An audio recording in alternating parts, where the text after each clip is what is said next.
Bien, entonces como les comentaba Yolanda, yo soy Reinaldo Uribe, soy neurólogo. Mi área de expertise dentro de neurología es la epilepsia, pero también trabajo hace ya algún tiempo en una UTI, o sea, una unidad de tratamiento intermedio, donde se ven los pacientes más neuroquirúrgicos. Obviamente porque después cuando van a estar en la clase de epilepsia van a ver que uno de los tratamientos de la epilepsia es el tratamiento quirúrgico, entonces muchos de nuestros pacientes van a cirugía. Y uno de los motivos de ingreso más importantes de esta unidad es el traumatismo encefalocraniano, es súper frecuente. Y como les contaba también Yolanda, a mí me toca hacer esta clase a ustedes, ¿no es cierto? En segundo nos vemos en una clase que es de fisiopatología de epilepsia, ahora estas que son más relacionadas a neurología de adultos, y después me tocan en el internado. Así que pasan en estas unidades, tanto en neurología como en esa UTI que les comento. Y eso les va a tocar acá en el Hospital Soto del Río en especial. La clase de hoy día vamos a revisar estos temas, son introducción, epidemiología, mecanismos, la evaluación del TEC, después el tratamiento y el pronóstico. Y vamos a tratar de ir ordenadito. Lo primero es la definición, cómo se define el traumatismo encefalocraniano. Y vamos a poner un puntero acá. Puntero. Entonces, es cualquier tipo de lesión, ya sea física en especial, o deterioro funcional de lo que es el encéfalo. Y eso es secundario a un intercambio brusco de energía mecánica. Por lo tanto, dice cualquier lesión física, ¿no es cierto?, que quede una lesión dentro del encéfalo. Y hay dos cosas. Primero, que haya una lesión, puede ser una contusión, por ejemplo, por el golpe, puede ser pequeñas hemorragias, que vamos a revisar que es un daño accional difuso, pero también puede ser que no exista lesión. Y por eso dice deterioro funcional del contenido craneal. O sea, hay una falla del encéfalo sin que exista incluso una lesión que quede permanente ahí. Y bueno, como es un traumatismo, se habla que hay un intercambio brusco con la energía mecánica, ¿ya? Entonces, ese es el mecanismo de daño, la energía mecánica. El otro punto es que dije que es de encéfalo, o sea, no es solo el cerebro. El cerebro, ¿no es cierto?, tiene los lóbulos cerebrales, frontal, temporal, occipital, pretal, etcétera. Pero también puede haber falla en el troncoencéfalo, por ejemplo, o también en el cerebelo. Esos son los que están contenidos, ¿no es cierto?, y se le llama encéfalo. Cerebro, troncoencéfalo, cerebelo. Todo eso es el encéfalo. ¿Es frecuente o no? Es muy frecuente. Es súper frecuente que ocurra a lo largo de la vida y es la causa número uno de discapacidad en gente joven, en especial en países desarrollados. Así que por eso es tan importante de reconocer y saber. Vamos a revisar los distintos tipos de traumatismo encefalocraniano, cómo van ocurriendo en especial. Entonces, lo primero es que hay síntomas. Los síntomas los definimos en general como físicos, emocionales o cognitivos. De lo físico, el más frecuente obviamente es el dolor de cabeza. También hay cambios en el patrón de sueño, tanto puede haber como insomnio o una somnolencia aumentada.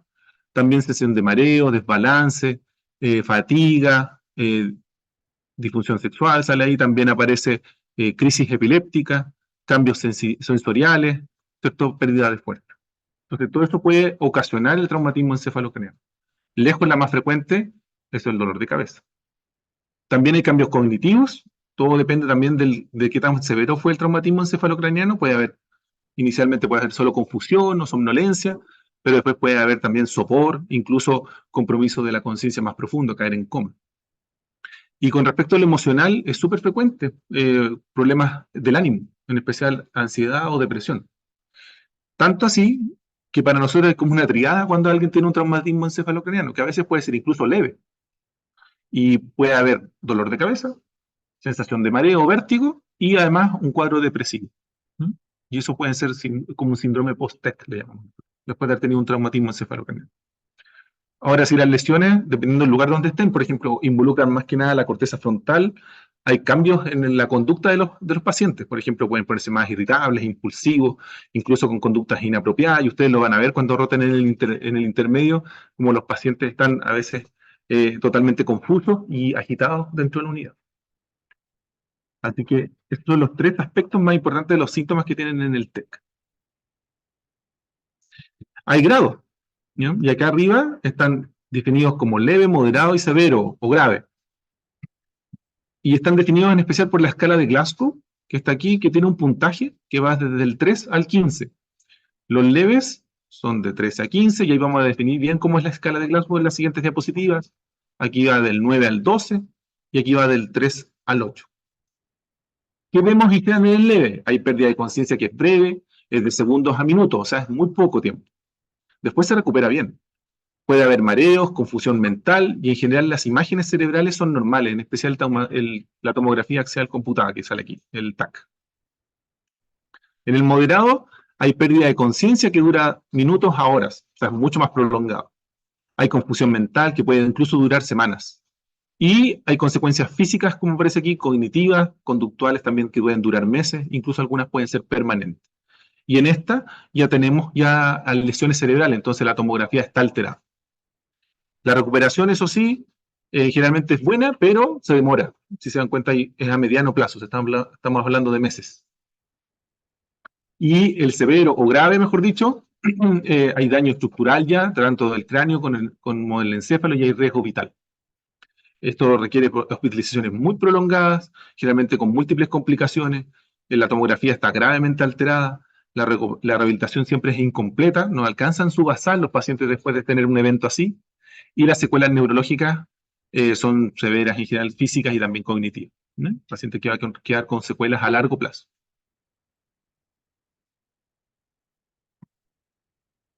Ahora, ¿a quién afecta en epidemiología? Afecta principalmente a los pequeños, menores de 4 años, y a los mayores, mayores de 65 años, porque obviamente sus mecanismos de protección frente a una caída, por ejemplo, son mucho menores.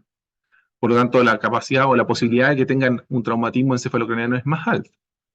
En los niños se suma que tienen una proporción de cabeza más grande que el cuerpo. ¿Se han fijado, no? Que los niños tienen la cabeza mucho más grande que el cuerpo, y por lo tanto cuando caen no es infrecuente que caigan de cabeza. Ahora, lamentablemente hay un síndrome, este es el síndrome de Chicken Baby, que es un tipo de maltrato que toca ver en los infantes menores en general, que son sacudidos. ¿Ah? Y al momento de ser sacudido, hay un traumatismo anteroposterior en general de la cabeza, y eso provoca lesiones cerebrales que son muy, muy importantes. Y en los adultos mayores, en general mayores de 65 años, se suman varios problemas, pues, ¿no es cierto? Uno, una habilidad menor para poder protegerse frente a una caída, reflejos posturales que están mucho más disminuidos, ¿no es cierto? Y en general las lesiones cerebrales son más severas porque el tejido encefálico está envejecido. Por tanto, la chance de que ocurra alguna lesión dentro de él es mucho más alta. Estas son las consultas que hay en urgencias, hospitalizaciones y muerte. ¿Ya? Aquí tienen las visitas a urgencia, el número de muertes y las hospitalizaciones. Y abajo ustedes pueden ver los años. ¿Ya? Y a partir de ahí, en general del 2007, ustedes ven que hay un pequeño cambio en especial en lo que es la mortalidad. En general, la mortalidad se va a deber en especial a qué tan severo es el traumatismo encefalocraniano, y además a qué tan precoz podemos tratar las causas que son reversibles de daño en el cerebro. Por lo tanto, mientras antes llegue este paciente, mejor.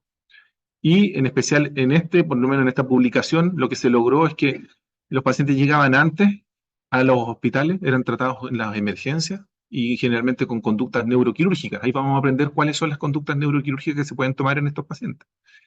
Por lo tanto, se disminuyó la mortalidad, ¿no? Por lo tanto, tratar de llegar antes con el enfermo es mejor.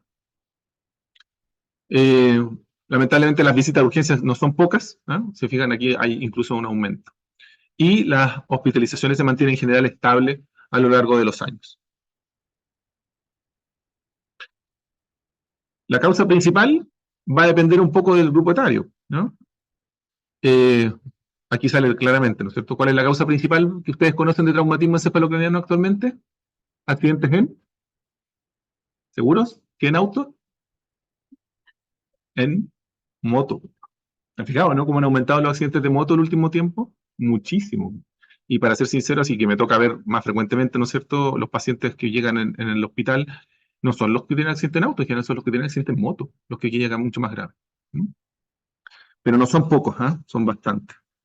Aquí tenemos la llegada de los traumatismos encefalocranianos por año. ¿Ah? Aquí están cada uno de los años y el grupo etario.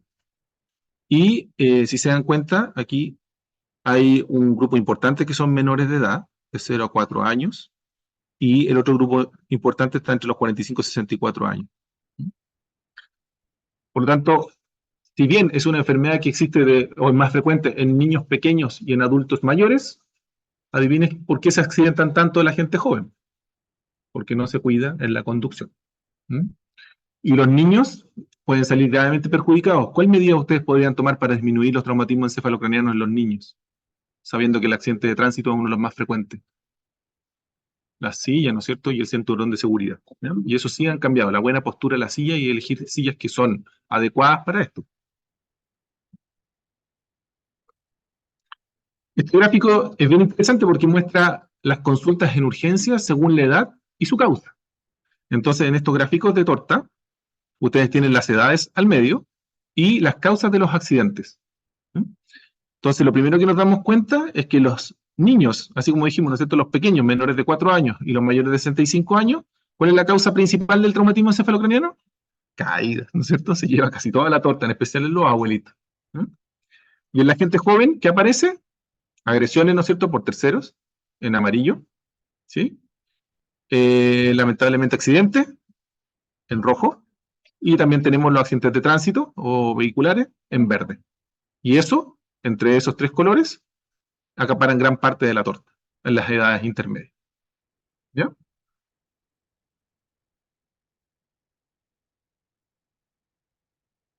La mortalidad según edad. No es lo mismo tener un accidente o un traumatismo encefalocraniano a los 0 a 4 años que en la edad media. Fíjense cómo es la mortalidad en los niños de 0 a 4 años. ¿Por qué creen que es eso? Como el tejido cerebral o como la calota. Es blando, ¿no es cierto? Entonces, las capacidades de protección de ese encéfalo son mucho menores, ¿no? Por lo tanto, la transmisión de la energía que ocurre va directo hacia el encéfalo, lamentablemente, y no hay una buena protección craneal. ¿Ya? Interesantemente, los abuelitos se mueren menos, miren. ¿No? Qué bueno, ¿no?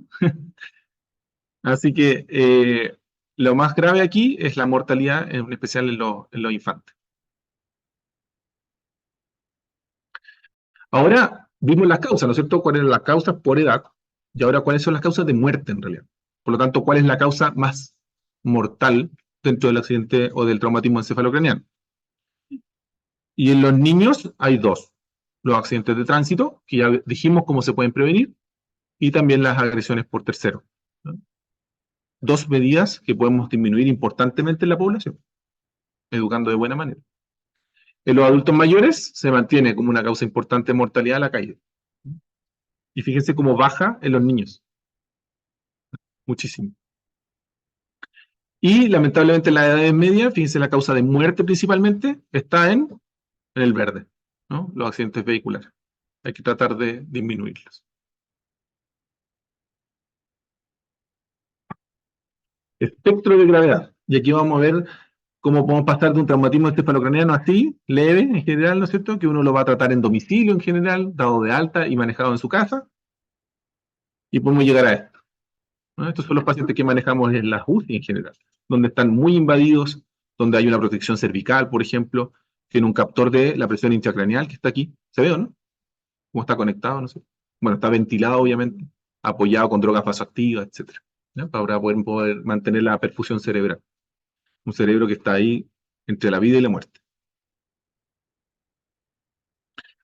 Veamos primero los mecanismos de daño y los tipos de daño. Primero, las fuerzas mecánicas pueden ser injurias directas, ¿no es cierto? Un golpe directo. Pueden ser fuerzas de aceleración, desaceleración, como ocurre en los autos, o fuerzas rotacionales, por ejemplo, cuando se caen en la nieve, ¿no? O cuando el auto hace un trompo. Y la clasificación del daño en general es como una injuria primaria, o sea, lo que ocurre primariamente en el encéfalo por ese golpe, y la injuria secundaria, lo que va ocurriendo después de la injuria primaria. Uno de los mecanismos es el golpe contra golpe. Cuando uno tiene un impacto, el primer impacto, por ejemplo, ocurre en la zona posterior del encéfalo, en este choque, y el cerebro flota, ¿no es cierto?, dentro de la cavidad craneal, en el líquido cefalorraquídeo. Por lo tanto, después de chocar en la zona posterior, va hacia adelante e impacta la zona anterior. Por lo tanto, tenemos el golpe y el contragolpe. Lesiones tanto la zona posterior del cerebro como la zona frontal. En las fuerzas desaceleración, como lo hace aquí la compañera, ¿no es cierto?, producen otro problema. No solo el impacto que vimos recién en el golpe contra golpe, sino que las fuerzas de aceleración, desaceleración cambian el eje de las fibras que están en el encéfalo. Para que nosotros mantengamos la vigilia, generalmente funciona el troncoencéfalo, que está aquí. Y el troncoencéfalo manda señales al tálamo. Y el tálamo envía señales hacia la corteza. Y eso nos mantiene activamente en vigilia, despiertos. También cuando queremos dormir, ¿no es cierto?, cambian las configuraciones como descargan estos núcleos, que son de la sustancia reticular ascendente en el tronco, hacia el tálamo y del tálamo hacia la corteza, y dormimos, como algunos en esta clase. Pero lo que pasa en el traumatismo encefalocraniano, cuando hay aceleración, desaceleración, las conexiones que existen en esta vía, del troncoencéfalo, tálamo y la corteza, cambian y se dañan. Por lo tanto, en ese momento se pierde la conciencia. Un buen ejemplo de aceleración, desaceleración y cambio en el eje de esta línea, que es para poder mantener la vigilia, es los golpes que utilizan los boxeadores. ¿Dónde apunta un boxeador en general para noquear al otro? Eso, al mentón, ¿no es cierto? ¿Por qué? Porque cambia el eje. Ese golpe hace una fuerza de aceleración, desaceleración y cambia el eje del cerebro. Por lo tanto, se desconecta el troncoencéfalo del tálamo y el tálamo de la corteza. Y por eso cae noqueado el paciente, el boxeador. ¿Ya? Así de fuertes son estos impactos. Existen otros mucho más impactantes, digo yo, como el trauma explosivo, que puede tener múltiples mecanismos de acción. Puede ser el golpe directo, ¿no es cierto? Puede haber fuerzas de aceleración, desaceleración, puede haber impacto con ingreso, ¿no es cierto?, de material externo al encéfalo, como lesiones traumáticas penetrantes, etc. ¿Ya? Así que este tiene varios tipos de mecanismos de acción. Una de las consecuencias de este intercambio, y si es muy fuerte, por ejemplo, las fuerzas de aceleración, desaceleración, hacen que las fibras de los axones se dañen, se rompan en realidad. Y ocurre una cosa que se llama daño axonal difuso. Y el daño axonal difuso, ustedes ven aquí el gráfico, como una fuerza puede hacer que se estire, ¿no es cierto?, este axón, y al momento de estirarse o rotarse, se daña. Y no se ve una gran lesión cerebral, como ocurre en el golpe contra golpe, sino que existe múltiples lesiones en la unión entre la corteza y la sustancia blanca, o aquí, en esto que es el cuerpo calloso, que comunica, ¿no es cierto?, el hemisferio izquierdo, en este caso, con el hemisferio derecho. Este cuerpo calloso tiene múltiples lesiones hemorrágicas, que son porque se desgarraron las fibras de los axones. Les muestro este gráfico, o esta figura, mejor dicho, de un daño axonal difuso del cuerpo calloso, porque el cuerpo calloso es la estructura del encéfalo que tiene más axones, por donde pasa la mayor cantidad de axones. Y aquí ustedes pueden ver cómo en el golpe también, contragolpe, o en las fuerzas de aceleración, desaceleración, se puede dañar la unión del soma neuronal con el axón, y aquí se pierde, ¿no es cierto?, esa continuidad. Y lo que pasa con esa neurona es que finalmente muere. Hay apoptosis celular. Las lesiones, como dijimos al principio, pueden ser de orden primario, secundario, y también hay algunas que son terciarias. Las lesiones primarias generalmente son un poco inevitables, ocurren por el golpe. Pueden haber fracturas, contusiones, laceraciones, lesión axonal difusa. No muy prevenibles o evitables, ya ocurrieron cuando ocurre el traumatismo encefalocraniano. Pero hay lesiones que son secundarias y que pueden ser evitables, o incluso si ocurren precozmente, ayudar al paciente que no fallezca por esta lesión secundaria. En especial lo que son hematomas, que ahí vamos a ver los tipos de hematomas que hay, el edema cerebral con hipertensión intracraneal y las lesiones hipóxico-isquémicas. Cuando sigue avanzando el traumatismo encefalocraniano, pueden haber alteraciones en la cascada metabólica de cómo funciona el encéfalo. Y a eso nosotros le llamamos lesiones terciarias. Este es otro gráfico que muestra más o menos lo mismo, pero en especial relacionado con los tipos de lesiones o daños que pueden ir ocurriendo a medida que va avanzando el traumatismo encefalocraniano. Por ejemplo, inicialmente puede haber daños agudos que son en los vasos sanguíneos o en el tejido cerebral. Después hay una disrupción de la barrera hematoencefálica, y aquí es donde comienzan los cambios en la cascada metabólica en especial, por ejemplo, por el edema, la inflamación y además hay hiperexcitabilidad dentro del tejido neuronal. Ahí, por ejemplo, en la parte del edema aparece neovascularización, hay daño en la barrera hematoencefálica, en la parte inflamatoria disfunciona no solo la neurona, sino que también la glía que está alrededor, y la hiperexcitabilidad lleva a aparición de fenómenos degenerativos y también a aparición de crisis epilépticas o aparición de redes epileptogénicas. Y por eso no es extraño que los pacientes con traumatismo encefalocraniano desarrollen crisis epilépticas o epilepsia a largo plazo. También traumatismo puede llevar al coma o la muerte o un deterioro cognitivo incluso acelerado. Esas son las consecuencias en general, a largo plazo.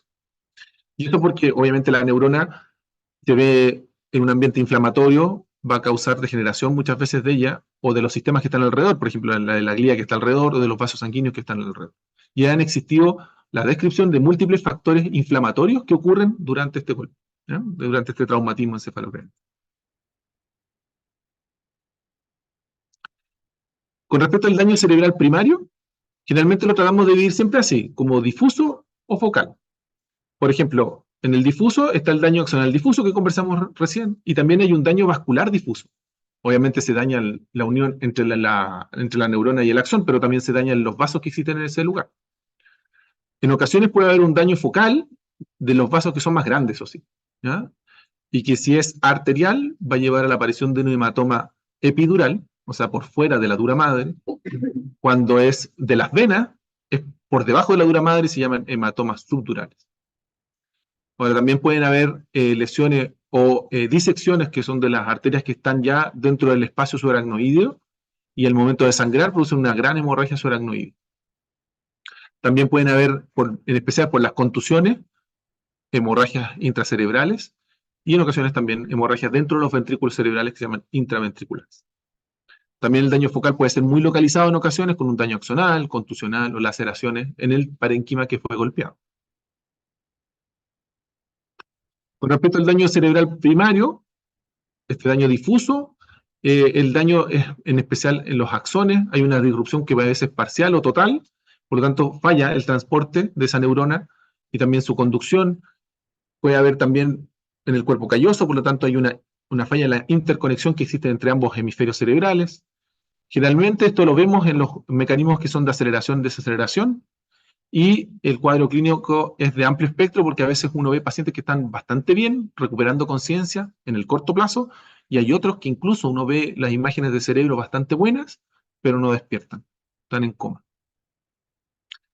En ocasiones, cuando uno toma una tomografía muy inicial, puede salir incluso normal, y después van apareciendo las hemorragias. Y las secuelas neurológicas en general son frecuentes en este tipo de daño. El daño axonal difuso se divide según grados. Los grados 1 son el daño de la sustancia que está en la sustancia blanca, que es para excitar los hemisferios, o sea, es la unión entre la neurona, el cuerpo neuronal y su axón. El grado 2 es la suma del grado 1, o sea, están estas lesiones en las zonas córtico-subcorticales, pero además se suman daños en el cuerpo calloso. Y el grado 3 es el más terrible, por así decirlo, ¿no es cierto? Suma el 2 y además aparecen lesiones en el tronco cerebral, en especial en los pedúnculos cerebrales. ¿Eh? Por lo tanto, es mucho más profundo ese daño. Aquí tienen un ejemplo, esta es una tomografía donde hay varios tipos de hematomas, pero lo que quiero aquí enfatizar son el daño axonal difuso con las hemorragias que existen en las zonas córtico-subcorticales, entre la corteza y la sustancia blanca. Este es el difuso, ahora el focal. El daño focal puede ser vascular. El primero son los hematomas que son epidurales. Los epidurales se producen por daño en una arteria. Y una arteria produce un sangrado bien importante, o sea, puede ser causa de muerte casi inmediata de un paciente. Y se ven en general así, biconvexos, como un lente, ¿sí? Por lo tanto, pueden presionar el encéfalo con una mayor velocidad. Los subdurales son venosos, por lo tanto sangran menos, son más lentos. Y ustedes pueden ver aquí que tienen como una forma de media luna, ¿o no? ¿Se ve, no? Este caballero sirvió perfecto para la presentación porque tiene múltiples lesiones hemorrágicas. La siguiente que tiene acá es intracerebral, ¿no es cierto? Se ve dentro del parénquima. Y con respecto a las que son subaracnoideas, se ven muchas veces en los bordes. Aquí no se nota mucho, eso sí, ¿no? Y la intraventricular es dentro de estos ventrículos que son de color negro. ¿De acuerdo? Y vamos a ir viendo varios ejemplos. ¿Teníamos una pregunta?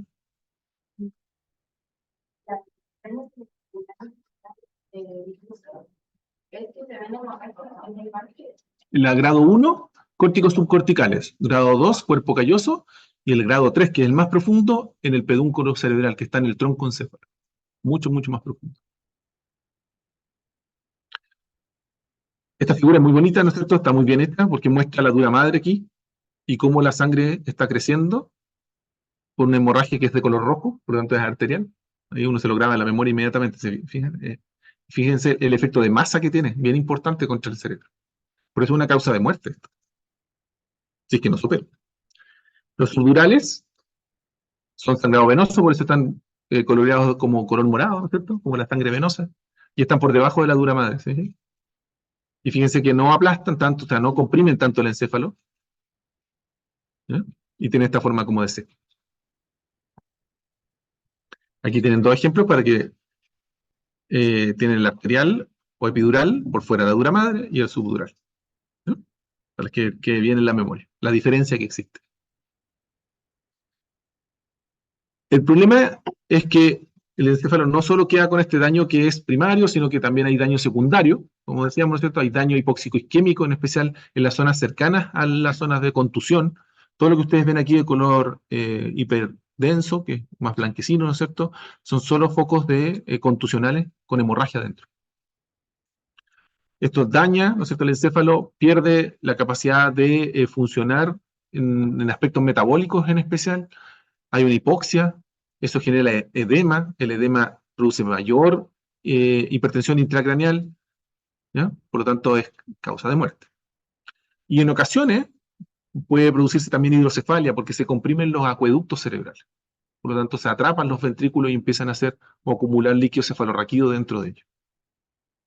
Obviamente si hay lesiones en la cavidad craneal, ¿no es cierto?, que están comunicadas con la parte exterior, por ejemplo, no solo en la calota, sino que también en la zona hacia los senos paranasales, etcétera, pueden aparecer infecciones y con todo este ambiente obviamente van a aparecer también crisis epilépticas. ¿Cómo se evalúa esto? En general es con la escala de Glasgow y vamos a ir viendo cómo uno puede ir diferenciando clínicamente entre aquellos que son más leves a aquellos que son más graves. Lo primero es la conciencia, ¿no es cierto? Vamos a hablar de la respuesta verbal, el patrón motor, los reflejos de troncoencéfalo, siendo el más importante que ustedes tienen que recordar, el reflejo pupilar o fotomotor.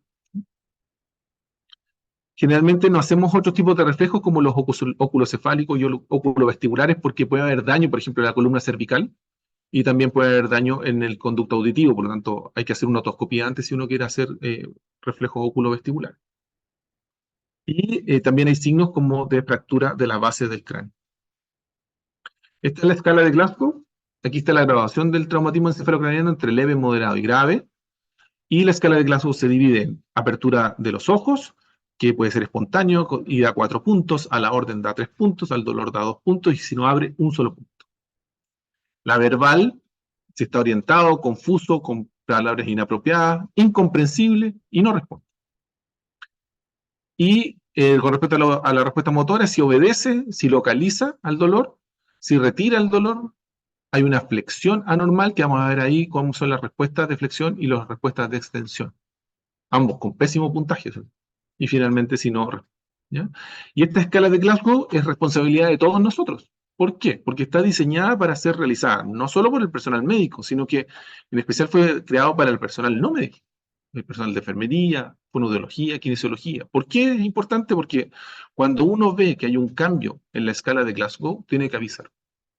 ¿De acuerdo? Ustedes pueden recibir un paciente en Glasgow 14, 15, por ejemplo, y le toca la terapia fonoaudiológica. Y ustedes están en plena terapia y lo van a realizar, ¿no es cierto? Se sientan con él y están en Glasgow 13, 12. Más ratito está en Glasgow 8, 9. ¿De acuerdo? Y así. ¿Oiga? Y eso hay que dar aviso inmediatamente por los cambios, ¿eh? Porque pueden haber conductas quirúrgicas que vamos a aprender que hay que realizar. Dígame, ¿no? ¿Cuál es el 14 que sale? Ah, se ve la pantallita, perdón, 15. Sí, 14, 15. Esto es importante también, a veces hay errores, hay una escala de Glasgow menor a 3 no existe, ¿ya? De pronto uno dice, oye, está súper mal, Glasgow 1, no existe, ¿ya? Eso no va. Bien, aquí están las figuras, y quiero aquí enfatizar dos. Esta es la respuesta flexora que les conversaba recién. Cuando uno hace un estímulo doloroso, la persona hace esta respuesta que es un reflejo y flecta los brazos de esta manera.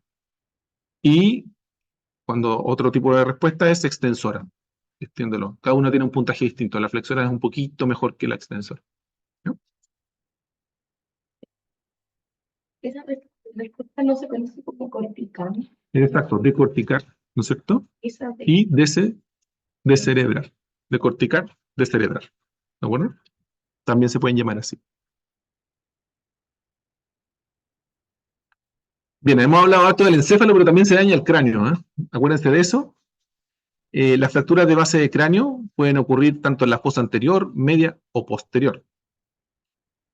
En la fosa anterior, ustedes pueden tener aquí este signo, ¿no es cierto?, de panda o raccoon, ¿eh? ¿Qué es raccoon? Mapache, ¿no es cierto? Parece un mapache, ¿no? De todas maneras. Después de fosa media, en general existe este signo de battle. ¿Qué es battle? ¿Qué es battle? pelea. Ya, ese, por el que digo que es raccoon, porque todos dicen mapache, pues no es cierto, súper fácil. Pero battle es el nombre del doctor que lo describió, ¿eh? No es que signifique de batalla o pelea, ¿ya? Por si acaso, para que se lo sepa. ¿Está claro, no? ¿Sí? Y lo mismo, si alguna fractura de la fosa anterior, tenemos el signo de mapache o panda, ¿no es cierto? Y tenemos rinorrea, escapa líquido cefalorraquídeo por la nariz.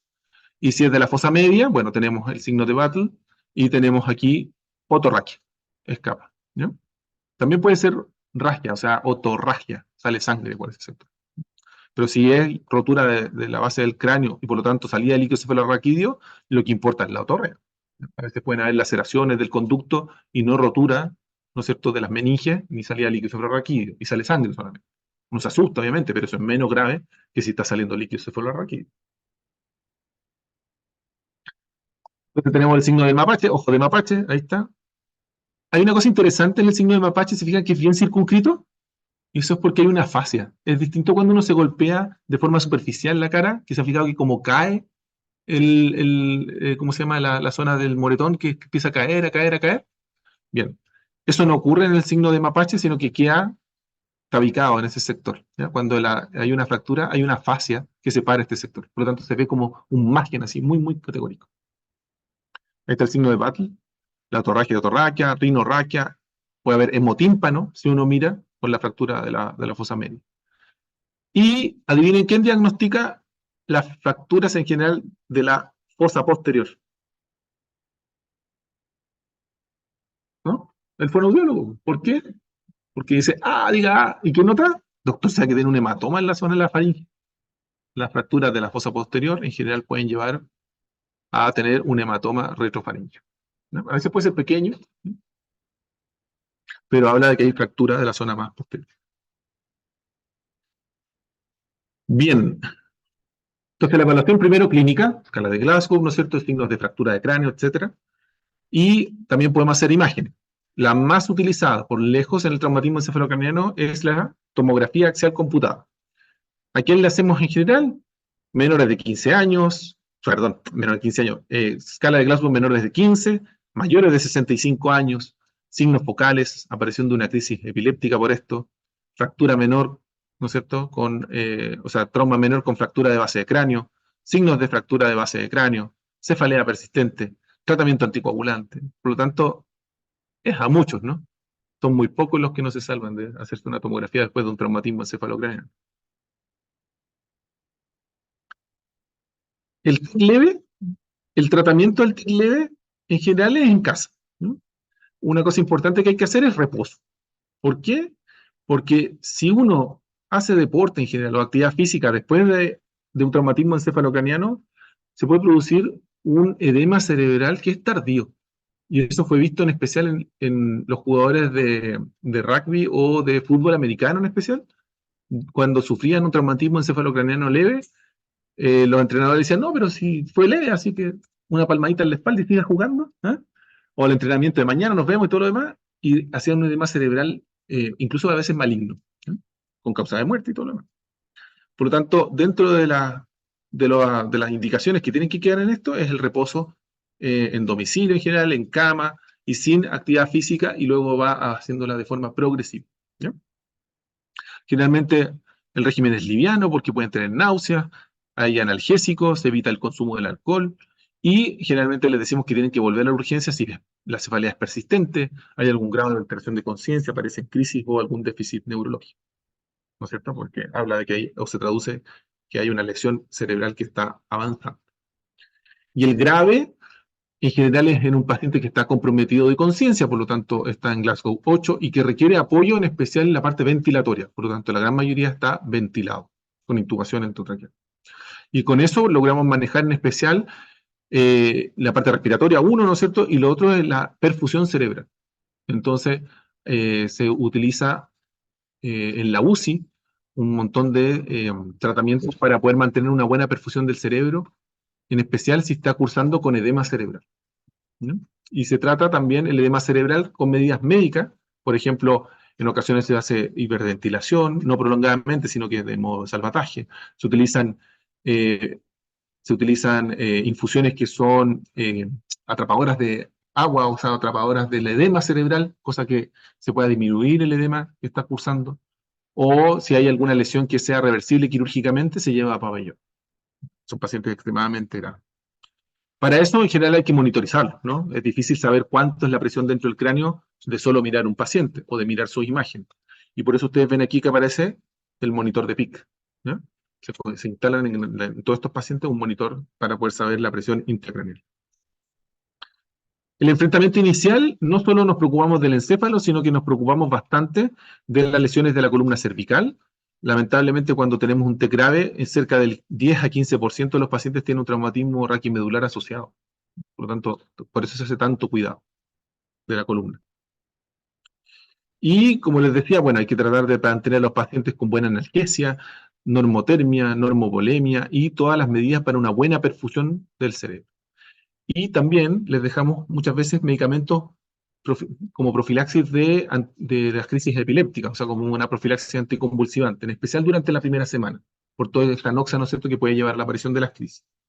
Si el paciente no ha tenido crisis después de una primera semana, en general podemos retirar los fármacos anticonvulsivantes. El riesgo mayor está durante la primera semana. Uno de los puntos más importantes es evitar la hipoxia. O sea, tenemos que hacer que el cerebro se perfunda bien. Y por eso intubamos al paciente, mantenemos buena saturación y en general con buenos niveles de hemoglobina y tratamos de no hiperventilarlos tanto para mantener una buena oxigenación. Tratamos de no hipotensar a los pacientes, o sea, que mantengan, como decimos siempre, una buena perfusión. El cerebro tiene una curva de autorregulación para poder mantener una buena perfusión. Normalmente usted, generalmente si baja la presión, sus vasos sanguíneos se contraen para aumentar la presión en el cerebro. Si ustedes están hipertensos, se dilatan para que bajar la presión en el cerebro y se autorregula, ¿ya? Para mantener siempre una buena perfusión. Pero eso es un cerebro sano. Y esa curva de autorregulación lamentablemente se pierde cuando hay un traumatismo o alguna lesión. También se ven los accidentes vasculares, por ejemplo. Por lo tanto, tratamos de mantener buenas presiones de perfusión, ojalá, ¿no es cierto?, apoyados con drogas vasoactivas, ¿no? Generalmente estos pacientes requieren de medicamentos para aumentar su presión y así mejorar la perfusión cerebral. Y monitorizamos la presión intracraneal, en especial aquellos que están con un traumatismo encefalocraneano grave, ¿no? Y con estas medidas en general. Aquí tienen la radiografía de un captor de PIC que está dentro del parénquima cerebral. Hay varios tipos de dispositivos. El que más les va a tocar ver a ustedes y que tienen que cuidar como hueso santo, ¿eh? Porque ustedes hacen terapia, ¿no es cierto? Y tienen que vigilar cuando estén haciendo la terapia de cómo está en especial, que se llama drenaje ventricular externo. El drenaje ventricular externo permite sacar líquido cefalorraquídeo, por lo tanto es una medida para poder disminuir la presión dentro del cráneo y además sabemos la presión que existe dentro del cráneo a través de esa salida de líquido. ¿Por qué les digo que es importante? Porque hay pacientes que están recuperando su conciencia y empiezan sus terapias fonoaudiológicas y ustedes dicen, pero lo vamos a sentar a 45 y le vamos a dar su alimentación, ¿no es cierto? Cuando está practicando, están realizando las terapias para poder recuperar su deglución y a usted se les olvida cerrar el drenaje y cambia la altura. Por lo tanto, un drenaje que inicialmente está a una altura más alta y ustedes lo sientan, va a quedar mucho más bajo en la altura. ¿Y qué pasa con el líquido si se pone más alta la cabeza que la salida del drenaje? Va a empezar a salir en abundancia. Y eso puede hacer que incluso el encéfalo se descuelgue y produce hemorragias o hematomas que pueden ser de subdural, ¿no? Así que se los dije desde ya, ¿eh? Para cuando pasen el internado y los veo que están manipulando mal el drenaje ventricular, ¿ya? Se van a acordar de mí.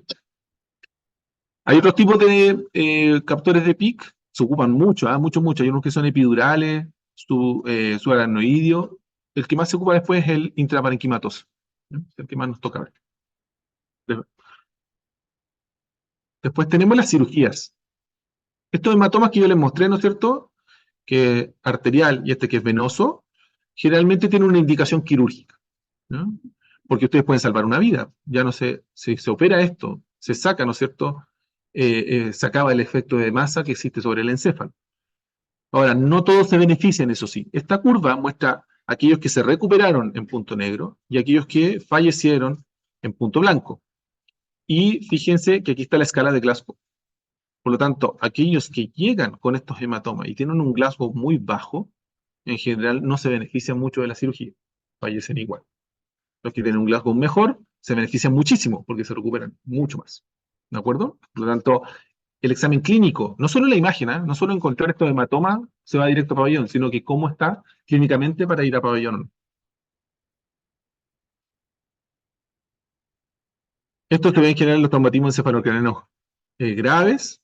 Estos son los porcentajes, 1,5% de los TEC tiene este tipo de hematoma, y hay un síndrome que se describe aquí, ¿sí? Que es el talk and die, y es un paciente que llega hablando a la urgencia, ¿no? A mí me tocó una vez un chiquillo que se cayó en skate, y cayó con un golpe en la zona lateral de su cráneo, en la acera, en la esquina.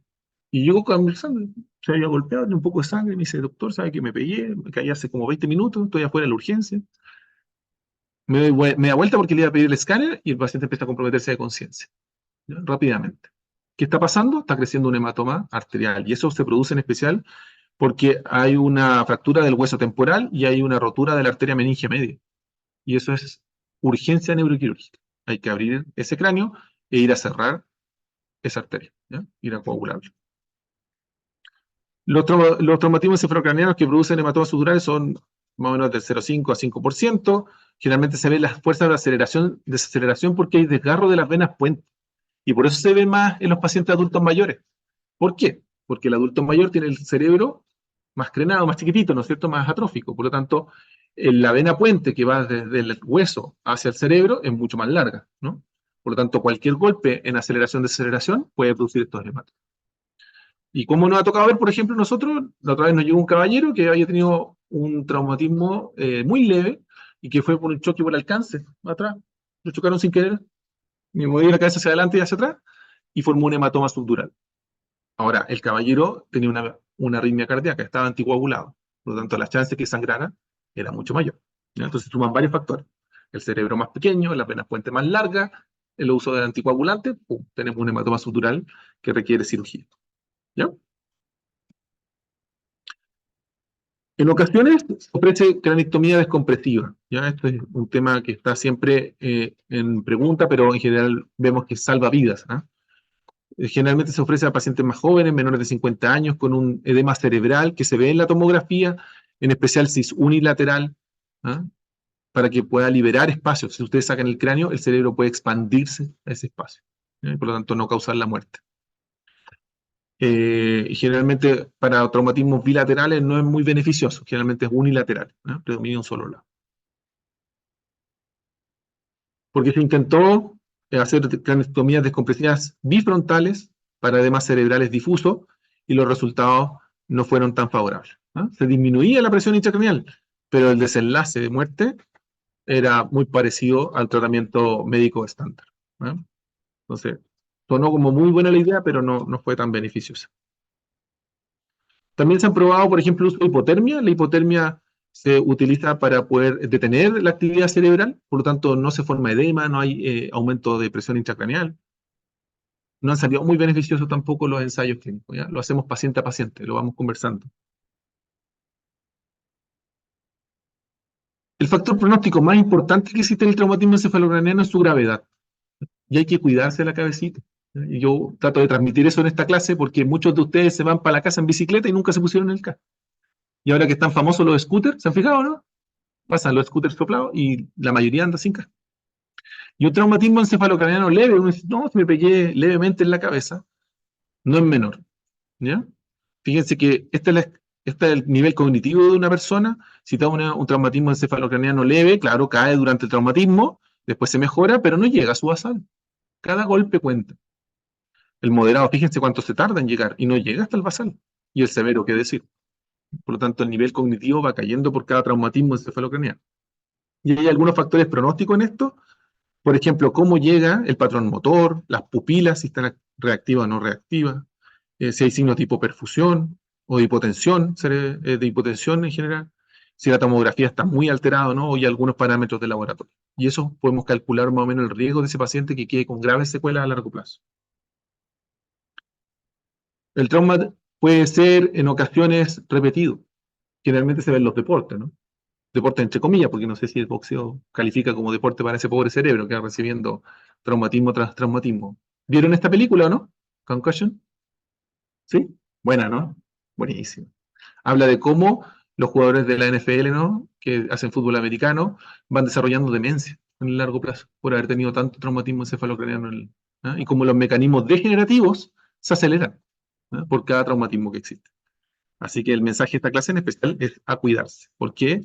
Porque cada traumatismo encefalocraniano produce un envejecimiento acelerado, ¿no? Nuestra capacidad de llegar bien a ser adultos mayores cognitivamente sanos disminuye por cada traumatismo que tenemos. El GES están las guías clínicas. Por lo tanto, está incluido su diagnóstico dentro de las 12 horas y también su tratamiento durante las primeras 24 horas. ¿No? Por eso existe esta unidad que ustedes van a conocer, la unidad de tratamiento intermedio, porque aquí se tienen que manejar en especial los traumatismos encefalocranianos moderados. En la UCI manejamos los severos, pero nosotros manejamos los moderados. O algunos que tengan alguna complicación. Se llama TEC complicado el que tiene alguna lesión, ya sea en el hueso, como fractura, en el parénquima, como hemorragia, o en los nervios que salen del cráneo, como la neuropatía craneal. También están incluidos dentro de esta garantía. Entonces, conclusiones. Es una causa importante de mortalidad, lamentablemente incluso en jóvenes. Existe la injuria primaria, secundaria y terciaria, aquí ya las revisaron. El manejo inicial es fundamental en el pronóstico. Ustedes vieron cómo se disminuyó la mortalidad incluso en algunos centros por el manejo precoz. Y en particular hay que manejar la hipotensión y la hipoxia cerebral. El TAC cerebral inicial es fundamental, ¿no es cierto?, junto con la escala de Glasgow, y son los factores pronósticos más importantes, que nos permiten tomar las decisiones. El TEC leve se puede manejar en domicilio con medidas muy simples, el TEC grave en la UCI, ¿no es cierto? Y tenemos secuelas a largo plazo. No hay evidencia a favor de las cranectomías descompresivas, en especial las bilaterales, ni de la hipotermia, pero sí nos ayudan en las unilaterales, por ejemplo, las cranectomías. Y en el TEC grave o repetido influyen factores de neurodegeneración, ¿no? Podemos llegar a tener una enfermedad muy similar a un Alzheimer adelantado. Y el TEC moderado y grave o complicado son patologías GES que tenemos que notificar todos los personales de la salud. Bien, muchas gracias.